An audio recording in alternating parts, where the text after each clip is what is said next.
Kembali lagi bersama Davis. Pada hari ini kita akan melanjutkan materi kita di kelas 12 MIA. Materi yang akan kita kupas pada hari ini adalah tentang hukum 2 Kirchhoff ya. Nah, kemarin kita sudah belajar tentang hukum 1 Kirchhoff, di mana hukum 1 Kirchhoff itu membahas tentang arus listrik pada rangkaian bercabang ya. Nah, kalau hukum 2 Kirchhoff itu berbicara tentang arus listrik pada rangkaian tertutup ya. Nah, jadi hukum 2 Kirchhoff itu menyatakan berkaitan dengan tegangan dan GGL ya. Ini tegangan saya sebutkan dengan P, GGL pada listrik tertutup. Ini kata kuncinya ya. Nah, jadi bunyi hukum 2 Kirchhoff itu pada rangkaian listrik tertutup, jumlah aljabar gaya listrik dan penurunan tegangan itu sama dengan 0. Jadi kata-kata ini saya bisa buat dalam bentuk persamaan jumlah GGL ditambah dengan jumlah tegangan. Tegangan masih ingat kalian? P sama dengan I kali R. Nah, jadi tegangan diubah bentuk menjadi I kali R sama dengan 0. Jadi kata-kata ini saya buat persamaan menjadi ini ya. Nah, ketika kita menyinggung persamaan ini, maka persamaan ini punya syarat dong ya.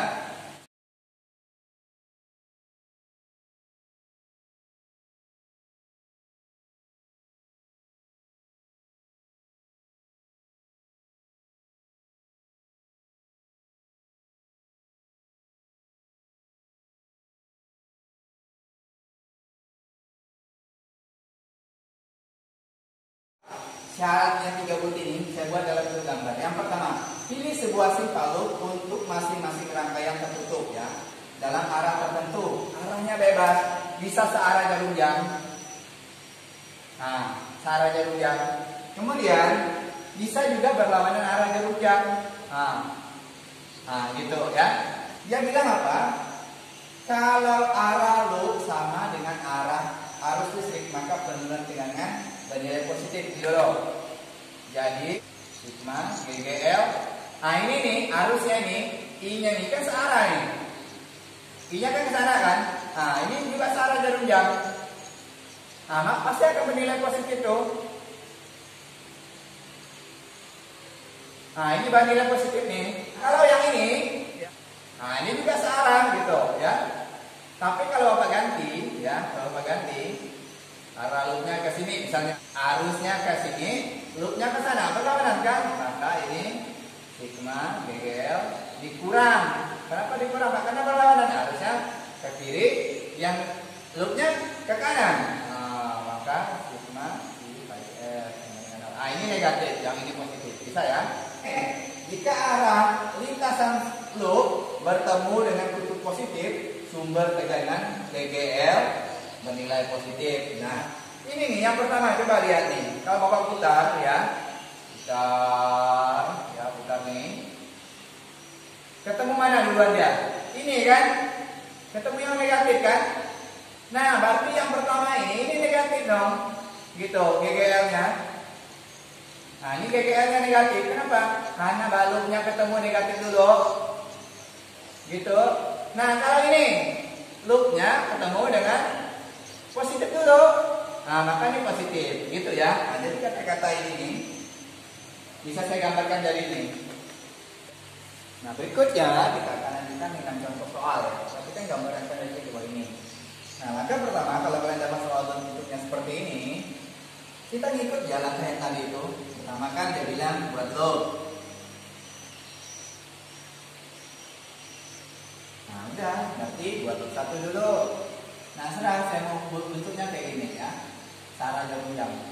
Nah, ini loop 1. Nah, ini juga ini. Ini loop 2.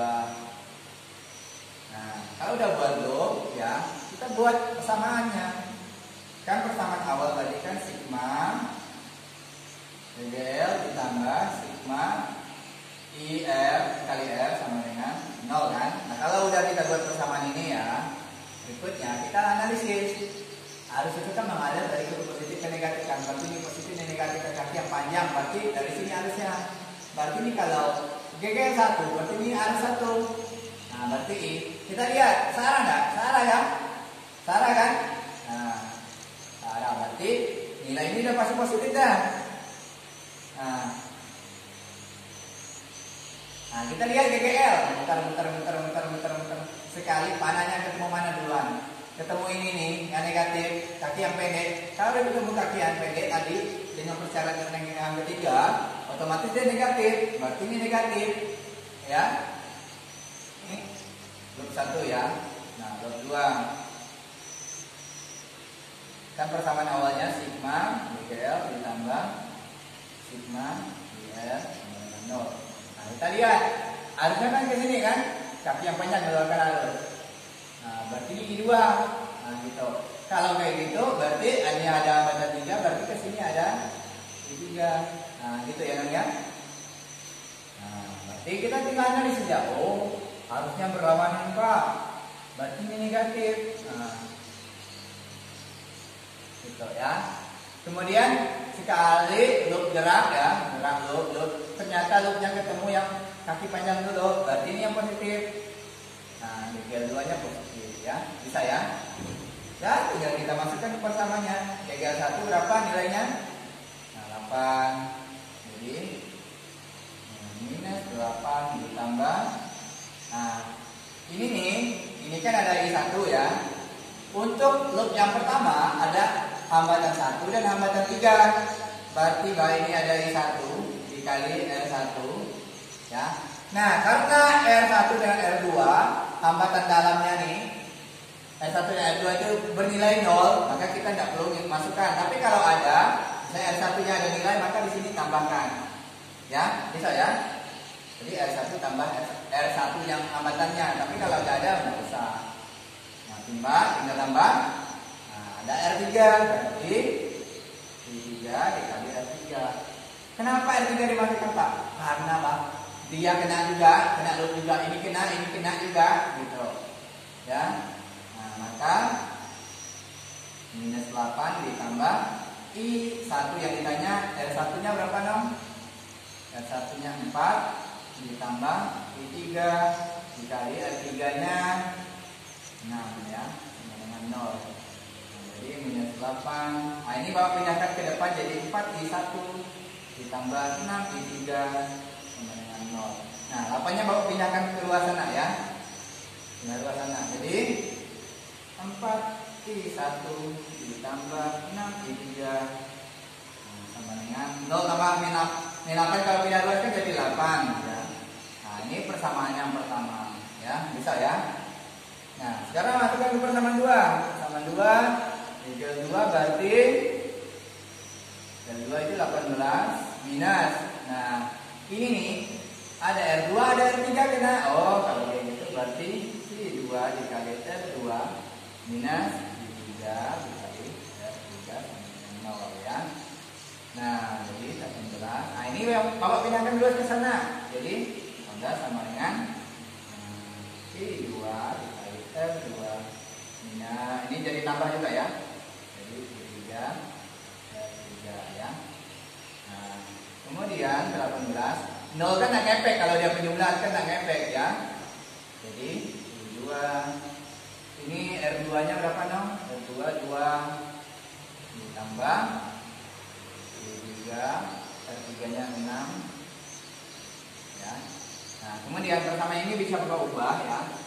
Jadi 2 I2 2 nya mau pindahkan ke depan boleh, dan perkalian boleh dibolak-balik 6 I3. Nah, sama dengan 18 boleh ditukar gitu ya. Ini persamaan 2. Nah, Pak, I1 kita udah tahu, I3 juga nggak tahu, I2 juga nggak tahu. Masih ingat satu video kemarin.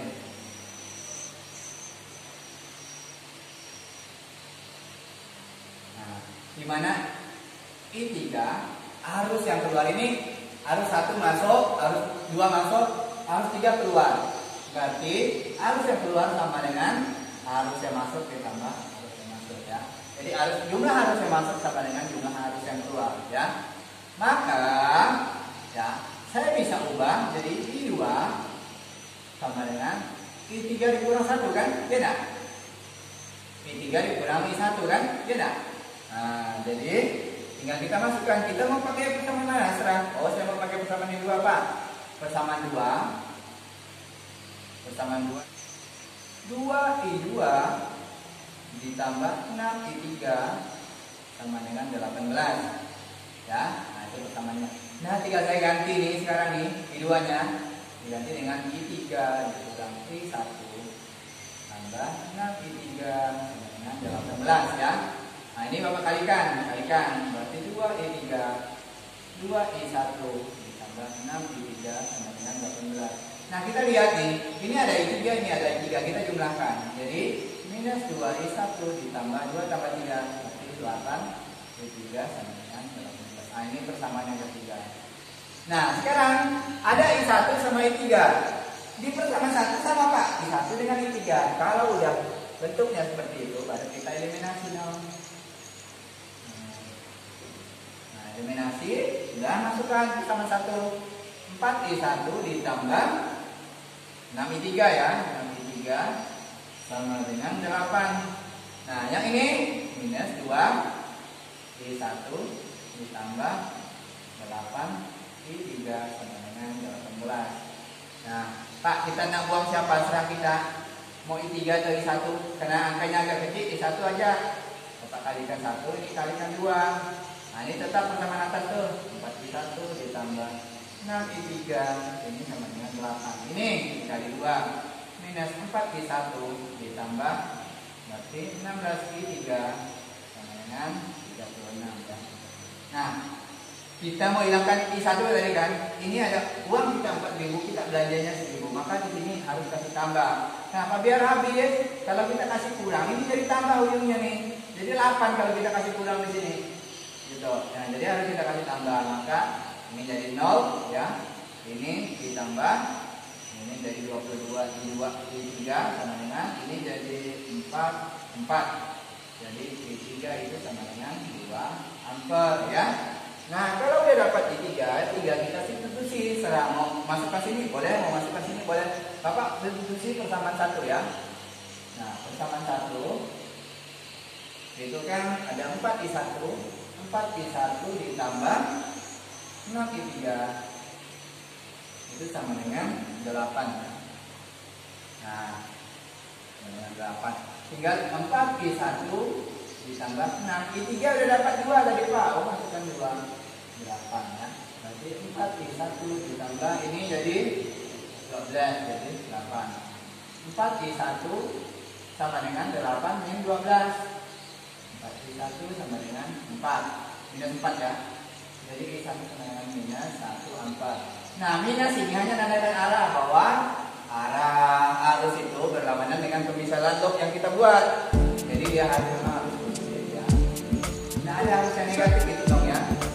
Kalau udah negatif ya. Bisa ya. Nah, kalau udah